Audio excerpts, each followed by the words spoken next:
तर मित्रांनो, आज आपण बघणार आहे 2 तासांमध्ये एक्झामच्या कोणते क्वेश्चन सोडवावे, पहिले सोडवावे, कोणते क्वेश्चन नंतर सोडवावे.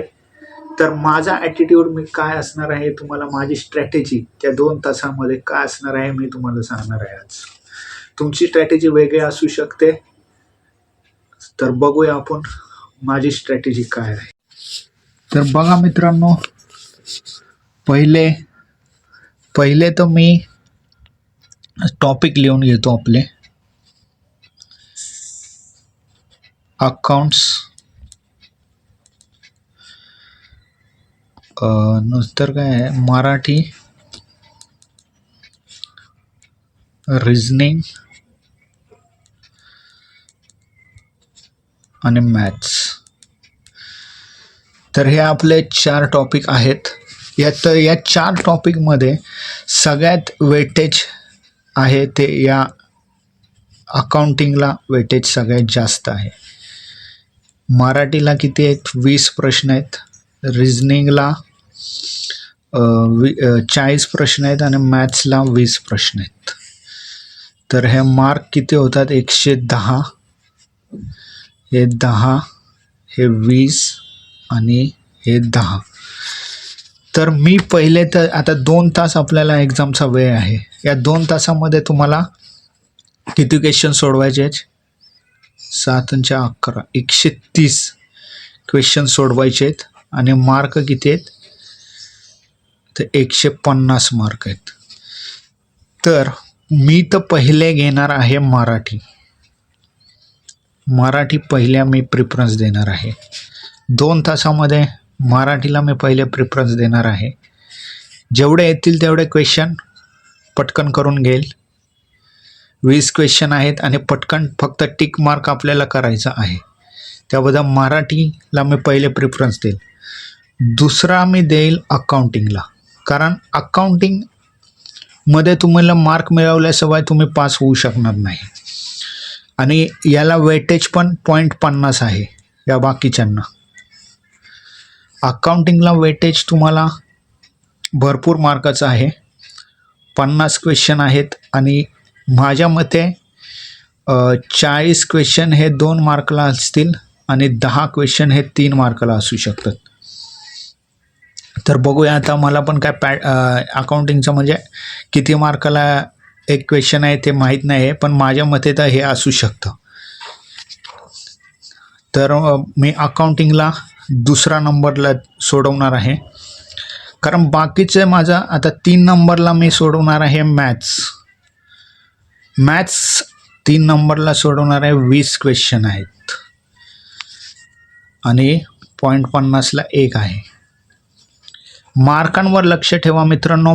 तुम्हाला मार्क मिळवायचे आहेत, जास्तीत जास्त मार्क मिळवायचे आहेत. आणि रिझनिंगला मी शेवटला ठेवेन. त्याला 40 क्वेश्चन आहेत आणि 0.50 मार्क आहेत. तर आता बघा, मी ह्या सिक्वेन्स का ठेवणार आहे. मराठीमध्ये पटकन म्हणजे हार्डली 5 ते 7-8 मिनटात होऊन जाईल आपलं मराठी, कारण फक्त टिक मार्क करायचं आहे. अकाउंटिंगमध्ये थिअरटिकल जास्त असणार आहे आणि कॅल्क्युलेशनचे ते खूप कमी येणार आहेत. थिअरीच जास्त विचारतात आणि त्याच्यात 20-30 क्वेश्चन तुम्हाला, जर तुमचा अभ्यास परफेक्ट असेल तर 20-30 तर तुम्हाला परफेक्ट येणारच आहेत. आणि 20 मार्कासाठी मेहनत करायची आहे. या 20 मार्कावरच तुमचा कट ऑफ डिसाईड होणार आहे. आणि मॅथ्समध्ये 20 मार्क आहे, 20 क्वेश्चन आहेत 0.50ला. पण मॅथ्स मी 3रा नंबर आणि रिझनिंग 4थ्या नंबरला का ठेवलं आहे, कारण मॅथ्समध्ये तुम्हाला जरी एक क्वेश्चन नाही आला तरी तुम्ही दुसऱ्या क्वेश्चनवर जाऊ शकता. पण रिझनिंगमध्ये कसं असतं, आता रिझनिंगमध्ये तुम्हाला पझल विचारणार, सिटिंग अरेंजमेंट विचारणार. आणि यामध्ये काय होणार आहे, आणि हे 5-5 क्वेश्चन असतात एकेकाचे. तर इथं तुमचा जर एकाला जरी तुमचा पझल समजा काही थोडंसं इकडे तिकडे गडबड झाली तर तुम्ही ते 5 क्वेश्चन तुम्हाला त्रास देणार आहेत. तसंच सिटिंग अरेंजमेंटमध्ये आहे. किती पण तुम्ही प्रॅक्टिस केलेली असली तरी पण जर गडबड होऊ शकते, कारण हे पझल आणि सिटिंग अरेंजमेंट आहे, त्याबद्दल काय सांगू शकत नाही आपण. आपल्याला बरोबर येईल नाही येईल, त्याबद्दल मी रिझनिंगला शेवटला ठेवण्याचं रिझन हेच आहे, कारण आपल्याला मॅथ्समध्ये लगेच आपण पुढे जाऊ शकतो आपल्याला जमत नाही तर, पण रिझनिंगमध्ये तुम्ही जर अडकला तर डायरेक्ट 5 क्वेश्चनमध्ये अडकून जाता. त्याबद्दल मी रिझनिंगला शेवटला ठेवेल. आणि वेटेज पण कमी आहे, त्याबद्दल अकाउंटिंग तुम्ही जास्त फोकस करा आणि अकाउंटिंगमध्ये जास्त मार्क मिळवायचा प्रयत्न करा, कारण अकाउंटिंग इज अ इम्पॉर्टंट आणि कोर आहे. कारण 110 मार्क तुम्हाला याच्यातूनच भेटणार आहेत. 110 पैकी तुम्ही जास्तीत जास्त स्कोर करण्याचा प्रयत्न करा.